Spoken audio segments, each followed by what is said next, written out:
One morning, James's driver came early to the shed. "There's a change of plan, James," he said. "We're to take the stopping passenger train, not the goods train, so we must be ready half an hour earlier." James was glad to be taking coaches rather than trucks, but he was not so pleased about the extra hurry. Henry and Gordon were in the shed too. "It would be nice to have a branch line to myself," remarked James wistfully. "You?" explained the others in one voice. "Why not?" demanded James. "At least I know where my next load was coming from." "Ah," said Gordon knowingly. "But what about the trucks?" Gordon hated trucks, and had once run off a turntable to avoid pulling them. "And then there's the shunting," put in Henry. "You'd have to do your own, you know." "Well," James hesitated. He had to admit that shunting was what he liked least. "Perhaps Donald and Douglas would do it for me," he began. "Or perhaps not," he finished lamely, seeing the pitying looks of the others. "Anyway, branch lines aren't so bad. I can't think why you don't like them, Gordon." "I like my freedom," said Gordon. "I need a good run for my wheels, scope to use my talents. You wouldn't understand, little James," he said grandly. "Pooh," scoffed James. "You only say that because you were once turned onto Edward's branch by mistake." Gordon closed his eyes. His branch line incident was not one he wished to remember. Soon James's driver and fireman came for him. James bustled away importantly, and Henry and Gordon exchanged knowing grins. When he passed Edward Station, James told Edward how much he would like a branch line. "You can come and help me any time," smiled Edward. "With Boko away, I've been worked off my wheels just lately." James sighed as he set off again. The rest of his journey was uneventful.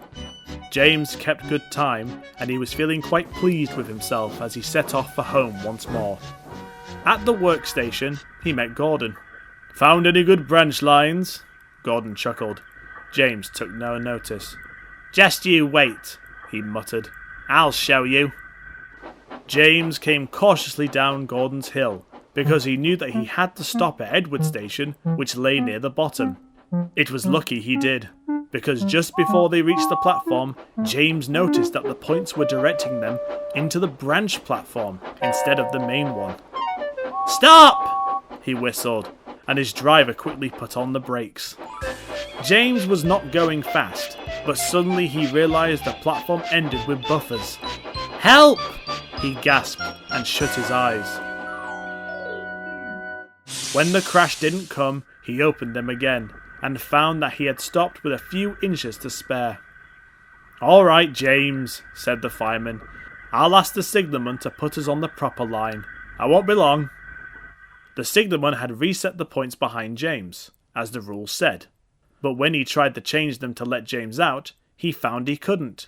He was most apologetic. "The lock must be jammed," he said. "I'm afraid James will have to stay where he is." "No, hang on. He can't.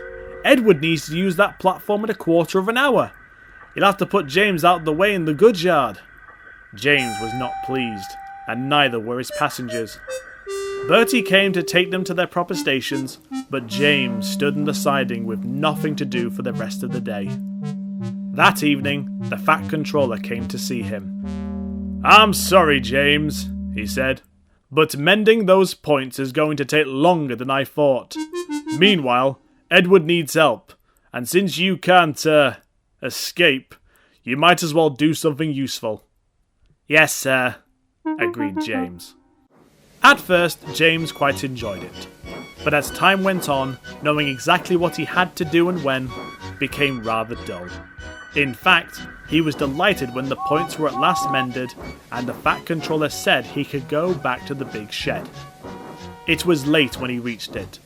Gordon opened a sleepy eye. "Hello," he said. "You've sorted Edward's branch line out for him then?" "That's good." James didn't answer. He didn't go as far as Gordon in thinking that branch lines were vulgar, but he did agree with him on the subject of freedom.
Edward's branch line is a single track with a passing loop about halfway along the route. Trains on the branch line are usually short enough to pass each other.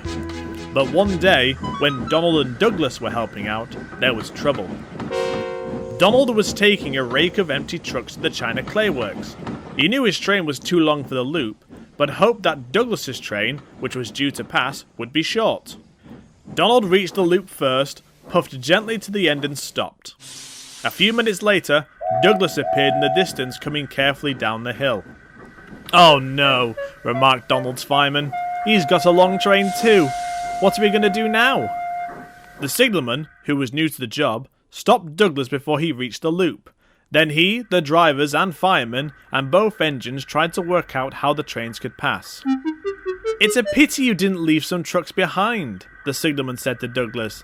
"They'd have no problem then." "Och, nee bother," replied Douglas. "This is child's play compared to some of the goings on the other line, eh, Donald?" "Hey, you're right there, Dougie," agreed Donald. He spoke to the crews. "He doesn't even need to uncouple for this train." The signalman couldn't see how the twins would manage. "I'm blessed if I know the answer," he said. "What do you have in mind?"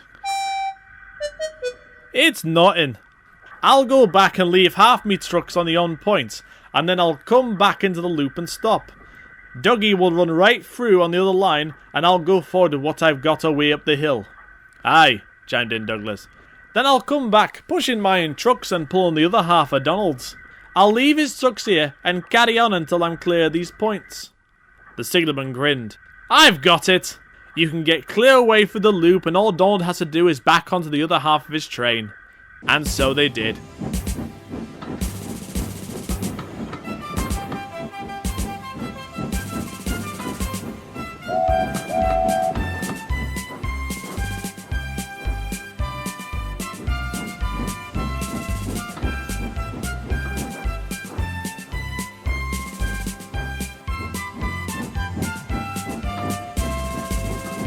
In no time at all, Donald and Douglas had marshalled their trains through the loop and were on their way again.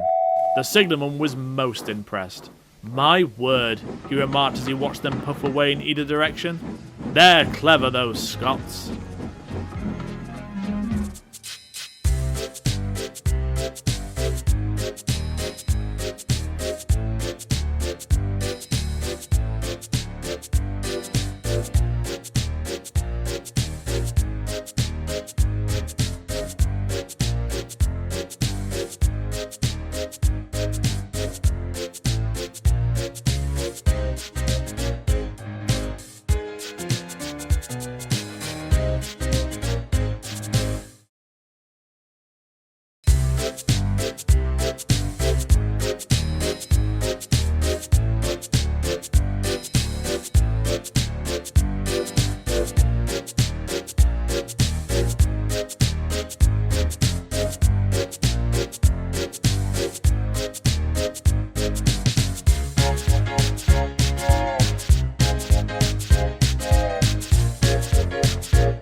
James was feeling sorry for himself.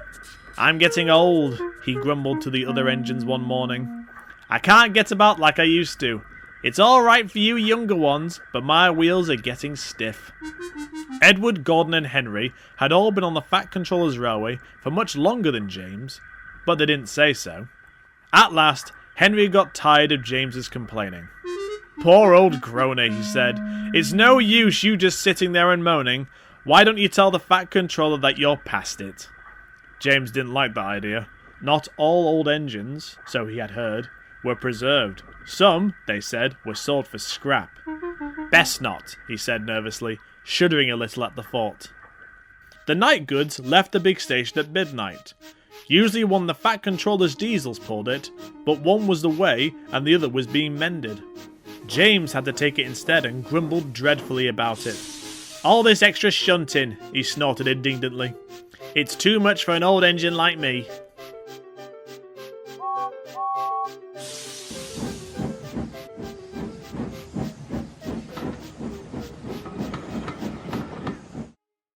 A few days later, an inspector came to the shed.